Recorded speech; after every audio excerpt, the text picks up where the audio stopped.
Hey, Michael, so happy to have you here on the Education Next podcast. And I've been a big fan following your work. And Adi has been there 3 months in the Socratic experience, and he had absolute fun, though it was, later at nights, but he used to love the conversations and discussions that he used to have. And I invite you to share your opinion and, what you do in Socratic experience and what do you think about? So there are so many questions we'll discover one by one. But to start Sure. with, do tell us about yourself. Sure. So I'm delighted to be here. Thank you. I've enjoyed your comments on social media as well. We're very aligned. So I love learning, but I hate school. So, I believe there's so many ways to learn so much more quickly and enjoyably than most schools. There are a few exceptions, but kind of to give a quick thing, I discovered St. John's College, where all classes here in the United States, where all classes are taught Socratically. Mm. And I actually left Harvard to attend St. John's because I loved it so much. And then after undergraduate, while I was a graduate student at the University of Chicago, I began leading Socratic seminars in Chicago public schools. That led to a 30-year career, ultimately creating schools based on Socratic dialogue.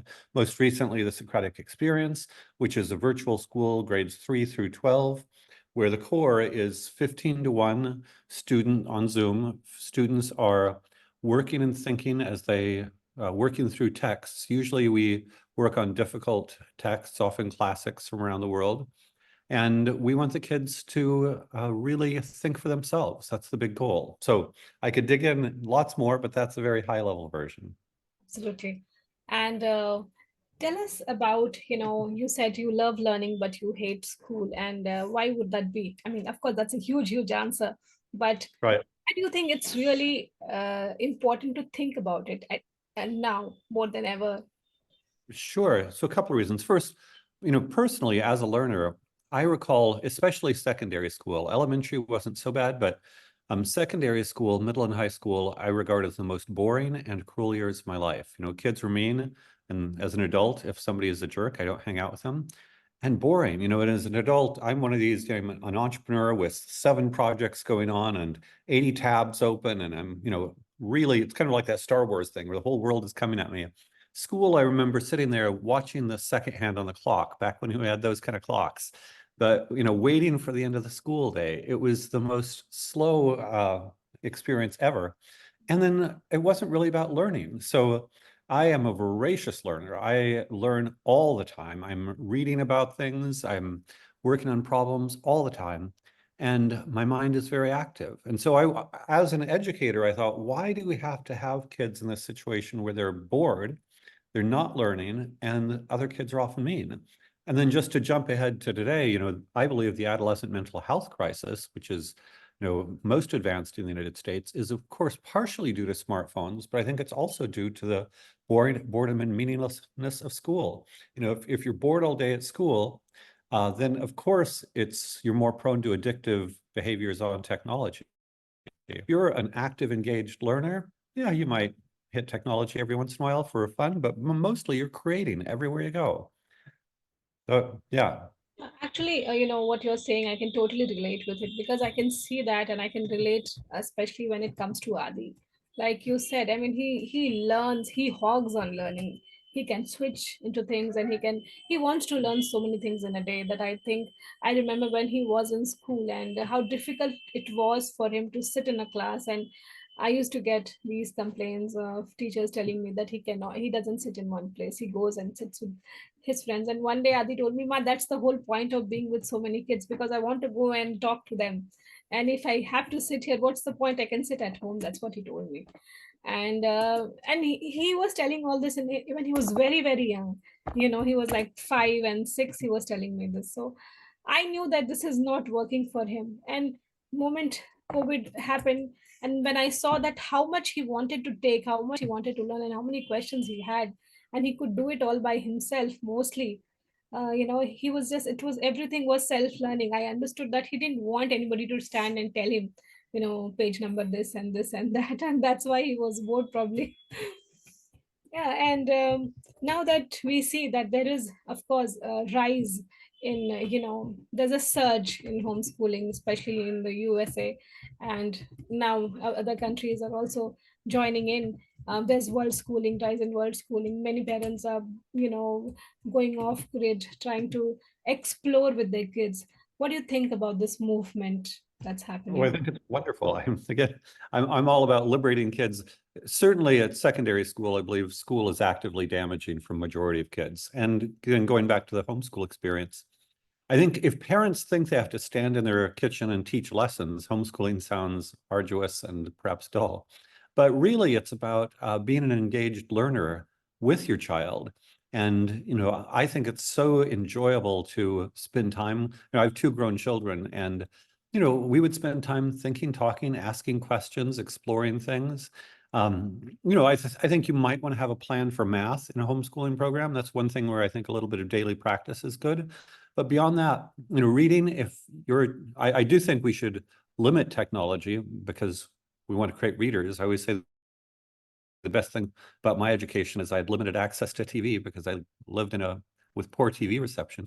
But if your child is reading lots and you're talking to your child about the things they're reading, gradually voracious readers often become writers. So I think writing is relatively easy and natural for kids who are big readers. Um, little discipline in math, and then beyond that, exploration in 1,000 different directions. And I think it's the most fun you can have with kids. So yeah, world schooling, unschooling, you know, hybrid models, whatever it is. I think the way I think of it is that parents and their children as they get older should think about what their goals are. If they want to go to selective colleges, fine. And then, of course, you need to prepare for tests, and that's okay as long as it's a deliberate decision. And you can do that more effectively at home than in school anyway. But for many kids, there's a movement in the United States for young kids to become entrepreneurs, in which case, teenage entrepreneurs may not be doing the same things as teenagers optimizing for getting into selective colleges. So I think every family should do happiness and well-being. My goal is, what is happiness and well-being? How do we cultivate the genius of this child? And within that, there are no rules. Let's do what makes our children flourish and happy. Let's do what makes us as parents flourish and happy. Let's have a joyful relationship, learning with our child. And yeah, let's work towards whatever goals, but in an efficient way that often doesn't include school. If it does, that's okay too. Absolutely. You know what? Yesterday, we read an article where we found that the leading college, of engineering in India has not been able to place to 36% of their students, and this is the most reputed engineering college in India. And now there is this discussion about, if the leading college is unable to place students, then what about the rest of the colleges? And we have always, the mindset has been such that we've always believed that, this is going to take care of my life, and this is going to take care of my career, right? This particular college, and parents sell so much of their land, or they, children take loans, and then this problem continues, right? Because now even the top, I mean, there are so many students going for MBAs in India, but now, there are only few companies who are, the rate in which they are getting accepted into companies has decreased, because companies are saying that they don't need so many MBAs after all. They need people with specific skills, because they believe they can train you for generic things, but if you are someone who has the right skills to be in, then you are better, especially with, if you have projects, if you have done something similar. So what do you think of this? I mean, do you think this is happening everywhere, and this is what will happen? Yeah, there are, I'm of course more familiar with US, but there are places, if one wants to become a doctor, one still needs a medical degree and so forth. So there are places where credentialism is locked in. But there are many places where credentials are becoming less relevant. In the US, many major corporations don't require a bachelor's degree anymore. So Google, Apple, Whole Foods, they don't care if you have a degree. They just want people that can do things. Similarly, on the teen entrepreneurship movement, I've spent most of the last 20 years of my life in the San Francisco Bay Area and Austin, the two big tech hubs of the United States. Famously, Elon Musk created an alternative school for his kids. I know half a dozen tech billionaires in Austin who are creating alternative schools for their kids because they don't believe the mainstream system. They want to raise their kids to take initiative, to solve problems, and degrees may or may not be part of that roadmap. But I think believing a degree is the solution is already in the wrong direction. Going back to teen entrepreneurs, I have a student, mentee, who learned to code at 9 on Minecraft and created a Minecraft mod company. He raised 1.1 million as a 16-year-old from a venture capitalist in the United States because he had traction. And he's probably going to be worth 20 million in his early 20s. And, he did get into Stanford, but, whether to not to go to Stanford is, do I do it or not when you're in that kind of a situation? I've got another kid who just turned down an offer at the age of 16 for $140,000 a year. And he's working on recruiting influencers for a gaming company. And, influencers, that's basically the new media. I'm old enough to believe the New York Times is media, but no, where it's really at in terms of eyeballs are influencers in gaming. And that world is exploding in terms of advertising revenue. And so I would not even have known that this existed, but I'm not a teenage kid who is right there in the middle of this. And he turned down the 140K to get rev share. And so he'll probably make more like 200, 250K. Because he's bringing in influencers on these advertising deals. And of course, he knows who the influencers are, which I do not. So, and those are the high end, but there are lots of teenagers that get started in various digital skills. And everybody in the digital world just wants effectiveness. If you can bring eyeballs to a company, they're happy to pay you. If you can write great code, they're happy to pay you. If you can work well on a team, if you're an entrepreneur and get something going, that's where it is. And degrees are increasingly irrelevant outside those places where they're required. I think this mindset of having this has ruled us and our brains for a very long time, especially in India, where you always think that you have to get this degree to get something, and many people, I think, many young people here broke that pattern when they started understanding the digital media, whether it's Instagram, whether it's Twitter, and they figured out what works for them, right? And they started building that skill. Even there are many kids or young people who came out of their limitations, or they were filming something, maybe their mom cooking, or they were filming their story, and they are making it big. um, Recently our prime minister had this content creator conference where so many content creators were appreciated of what kind of content they are making. And it was great to think and see that there's so many young people doing amazing things actually. And none of these things were taught in school, right? Because they never learned how to write a content that catches eye. There is so much in SEO writing. How do you write a catchy headline? How many words you should write in Twitter, Instagram, and Facebook, and all these young people have figured out for themselves. They have learned. They are taking courses. So there is a rise in these micro courses taken up by influencers, and productivity gurus are there, and they are selling their ideas. Coders, there are so many coders from India and South Africa where they're building on that particular skill because they want to come out of that poverty, they want to come out of their kind of life. And now all this is possible, which is very fascinating, right? And I think also parents, millennial parents, are going out and asking the right questions. They are involved, they want to study. So now that if you meet parents, how are you seeing a shift in the kind of parents now than before? Yeah. So certainly the parents at the Socratic Experience, my school, and all my brick and mortar schools before that, most of them are entrepreneurs or creative professionals.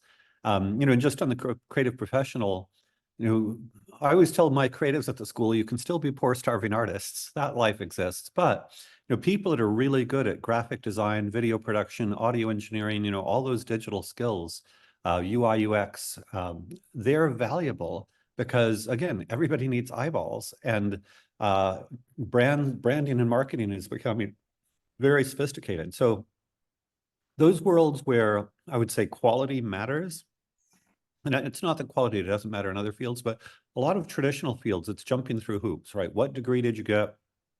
if you're in a bureaucracy, when do I go up the next notch in the bureaucratic system? They're run as kind of slow institutions, but I would say as such, a larger percentage of the U.S. economy is going into entrepreneurs broadly construed. And I would say a lot of coders are included in that, and creative professionals. All of these parents realize that the old system is just not relevant. As you say, you know, I would much rather hire a 16-year-old digital marketer who can show, double-digit month-over-month growth than somebody with a degree in marketing from Kansas State. And it's just irrelevant. The college degree is a joke at this point. So anybody who's involved in this fast-paced world of getting stuff done and taking initiative to find out what needs to get done and how to get it done. Then I see parents raising their kids. They don't want their kids sitting passively in class week after week, month after month. In the US, in addition to my program, there are a number of other alternative programs. Alpha School here in Austin is one that's very famous. It is run by a billionaire. And he actually goes in and serves as the principal. Why? Because he believes the old education system is obsolete and we need to make this one happen. Prinda is a micro school network with about 2,000 students. It was started by an entrepreneur. Acton Academies is a global network of, alternative schools. That was started by an entrepreneur. So I see all these entrepreneurial parents just leaving behind the old system because they realize that it is not optimized for 21st century jobs. And I think AI will only accelerate the obsolescence of traditional education. Absolutely. And while schools, traditional schools are still discussing and still thinking if AI should be, if children could explore AI in the sessions or not, I think kids who are free of, they can. I mean, I can see Adi how he goes and he solves my problems immediately. Ma, why don't you use this? Why don't you use that? And he does it for me there and then. And I know he is a 10-year-old and like you say, they have the knack of getting the tech in the right way. And it's amazing how they get it because I think just because they are seeing and there are so many things I can just easily miss out and I might take a longer time to do, but for him it just comes so quickly, so genuinely. And with that, we you were talking about on Twitter about good parenting versus bad parenting, and you recognize what a good parent is. And could you talk a little bit about that? Sure. So I do very much see that parenting makes a difference. And I would say first, confidence. That is, children should feel confident about themselves. And this goes back to if school is reducing your child's confidence, it's already a problem. But also parents. If parents are not, I always talk about how we want to develop, identify and develop our child's genius. So as parents, we should figure out where our child is most capable and really support them, obviously love them. Attention is love. Give attention to the things that they're good at. The fact that you are so clearly a clear perceiver of Addie's strengths is beautiful. Parents should be, and in some ways it's so simple. It's so simple. But if you think, oh, it's all about the school or something other people want me to do, you're not paying attention to your child and how to develop their strengths. So look at their strengths, develop their strengths, give them confidence. Then I would say healthy behavioral boundaries.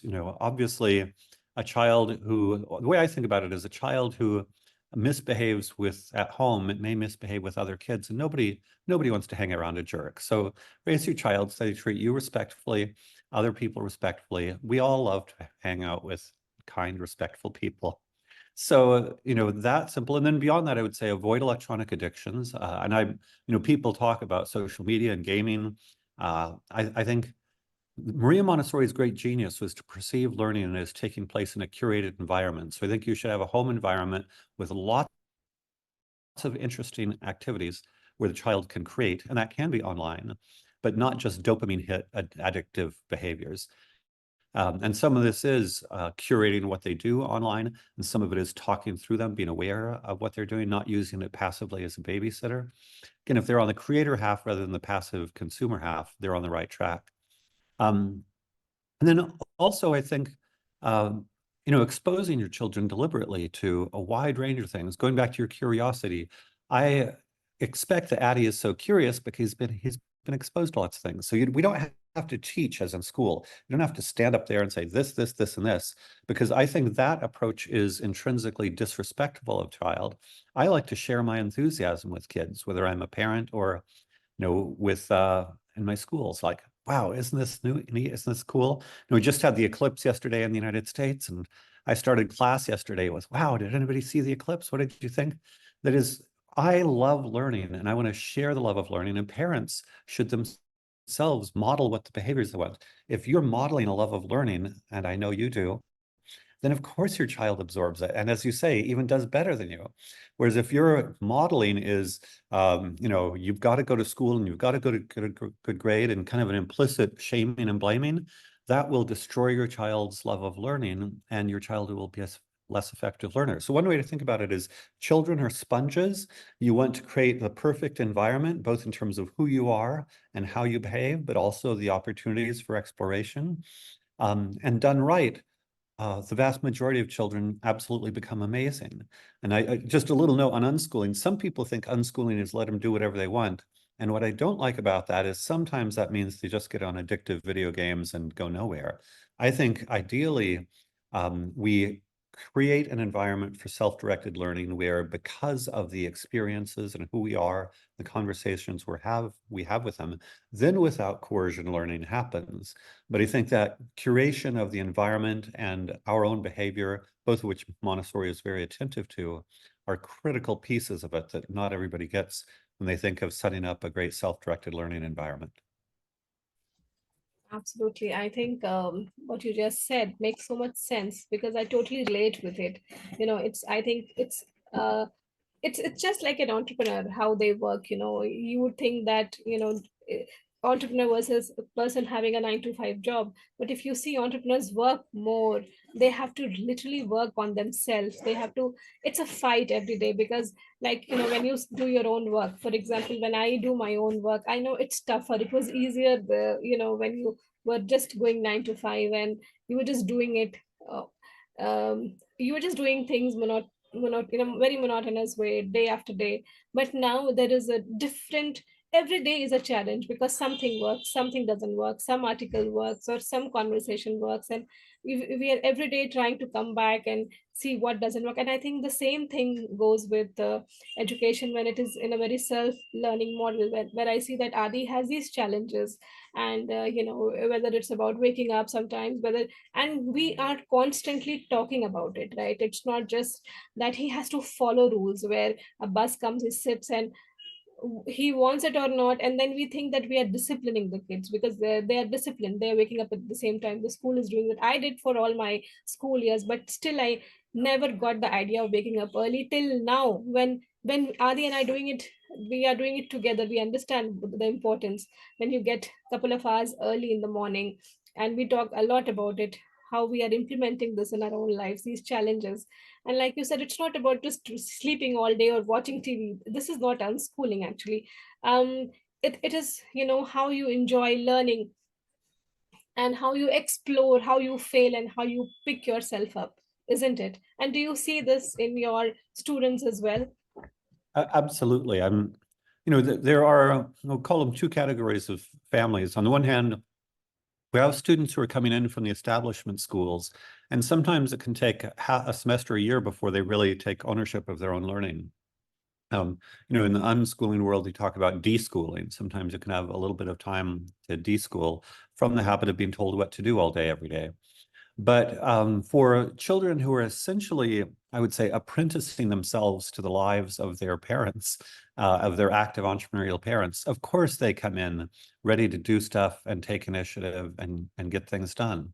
And I do think that that invisible apprenticeship is important. That I've got a number of entrepreneurial kids, and in every case, their parents are an entrepreneurial, and they're to a greater or lesser extent listening to their parents, absorbing what their parents are doing. They're kind of through osmosis, kind of getting that, of course, the lifestyle we live in this home is we solve problems every day. We figure things out every day. We take initiative to do things every day. And that kind of attitude then leads to kids who can, in a rich learning environment, learn extraordinary amounts. And we've got several kids taking Harvard CS50, Harvard's Introduction to Computer Science, at the ages of 11, 12, 13. And it's not necessarily because they're genius, it's because they're in the habit of course I solve hard problems. Of course I figure things out. So I would say this attitude towards learning in life is so important for parents to cultivate. And they can sometimes cultivate it even while their kids are in regular schools. But I think the more radical parents become in terms of this lifestyle, the more likely they are to pull them out of school. Just because the other thing is, as you know, there's so many resources. At the most trivial level, Khan Academy is all of K-12 education for free online. Coursera and Udemy provide thousands of courses from universities. A high school student can take free Ivy League university courses for 4 years if they want.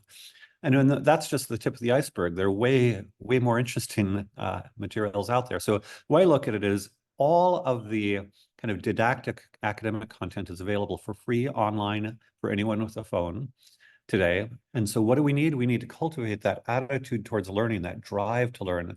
We may need to help with basic skills, reading, writing, math, but once they get to a certain level of reading, writing, and math, the whole world is open to them. And if they're curious, capable, and have a warm mentor, ideally in the form of their parent, anything's possible, really at no cost. Yeah, and I think you can clearly see the trend in, how parents, when they are entrepreneurial, they are trying to explore, and that how beautifully it melts down that kind of an attitude to their kids. Because many parents that I meet, I can tell you that they have their kids are as vigilant, or as their attitudes are towards learning, and it's coming a lot from the parent, the way the parents are approaching lifelong learning or self learning, the way they are exploring. I think exploration is something that doesn't happen in the early years of a kid, because the moment they enter the class or the school, they are asked to do something. I remember when Adi was very young and I was looking for schools, we were late for admission, and the teacher told me that they have reached the letter M already and he's late. And I knew that, I paid the entire amount, and then I knew that I would not be able to, I just could not sleep after that. She told me that they had reached the letter M, because I was really scared. And I knew that, no, this is, I would immediately, you won't believe I pulled him out in 4 days. And Good for you. Good for you. it was scary. And Yeah. we can clearly see that pattern between kids and their parents, how they start understanding life and seeing things through the parents eyes. And the role is so much important, like you said, the confidence, the attitude, everything starts coming, and it is so important. I'm sure you agree to it, that now we should open our eyes, and we should not think that this is the way these things happen, and that rigidity. Yeah, no, and part of what I can offer, and I can share them with you, is I've known, hundreds of kids who have been extremely successful with alternative educational paths. Again, I give you a lot of credit for having the courage to do that. Because in many places it's still not normal. I would say in Austin, it's becoming, well, not completely normal, increasingly normal. Again, we're kind of displacing San Francisco as the tech hub, and Austin has a vibrant alternative education scene. And so I would say in Austin, almost all parents at least know somebody who has their child either homeschooled, unschooled, alternative school, something, so that there's kind of an awareness. But because I've known so many kids who actually learn much faster outside the system. Just to take math, I think certainly about the top 30% of kids with respect to math can learn easily twice as much math every year. And so many parents are most concerned about math. Hello, if you make it fun and interesting and get your child to focus every day, they can learn vastly more math. And if that's not right for your kid, then they should be doing something else anyway. But the point is, you should be aware of what kind of academic standards are for whatever goal you want. But it doesn't have to be done through school. You can learn things more quickly and more enjoyably, more deeply, so your child actually has superior preparation. Because most of my schools have been middle school and high school, I've seen hundreds of homeschoolers come in at adolescence, and most of them were not only more academically advanced, they were also more mature. They're more socially mature, responsible, thoughtful, respectful, better raised, to go back to that. Whereas kids in regular schools, mostly they learn bad habits and attitudes. I think that's the primary lesson of conventional schooling. Yes, to everything that you said. I mean, we can see the homeschooling kids, and I mean, this is my observation, and I can tell you that I can see that how they are. And I think the skill to be able to talk to adults is something that kids generally don't get. And I can see when Adi talks to older people, because we brainstorm all this together, because how should you approach a person who's older, or who is successful, or who is a CEO of a company, and grandparents at home, like you said, generally children are losing those things because they think, they get a very different mindset in school. And I saw that difference with Adi as well when he was in school, and now that he can talk to more people, adults or younger people. And the idea that homeschooling kids do not socialize, cannot socialize, I mean, I can tell you that it's not at all true. I've met so Right. many. Yeah. No, that's really important. So to give you a couple of anecdotes, when I was running a Montessori school in Palo Alto, Montessori Middle School, I had two seniors at Stanford who had gone to similar Montessori middle schools, which were very rich in Socratic dialogue. And we asked them, was there any advantage to their Montessori education? And they said, academically, no. Their public school peers had just as strong academics, but they were much more comfortable talking to adults. And as a consequence, they had much richer conversations with their professors, which gave them many more opportunities, even at Stanford. Going in a different direction, I have a friend who's one of the leading corporate software trainers in the US, and he says about half of the challenge with getting great software developers is communication. Many people think all I need to do is code, but no, it's actually communication, because if you're not understanding what problem the client wants, or how to communicate the problem or communicate effectively with team members, then you'll end up with code that's not really high quality code. And finally, one other anecdote that's relevant. I know a UI UX developer here in Austin who makes $500 an hour. And I asked him once, why don't they just outsource your job to India? Why are they paying you $500 and they could pay somebody in India, $5 an hour or whatever? And he said, I know better than the customer what the customer wants. And if you think about that, that's a very sophisticated skill. You have to be really empathetic. You have to go into the customer's world, the kind of corporate brand, the end customers, and you have to kind of create a whole ecosystem that makes sense to the other side. And that's so alien to didactic courses in schools. I mean, I've never seen a university course, how to know better than the customer, what the customer wants. But I think it comes down to thousands of hours of thoughtful, engaging conversation, trying to understand other people, trying to understand the world. And ultimately, I think that's more valuable, or at least as valuable. On the coding, you still need the tech side and so forth. But this communicating and understanding is so much more valuable than most people understand.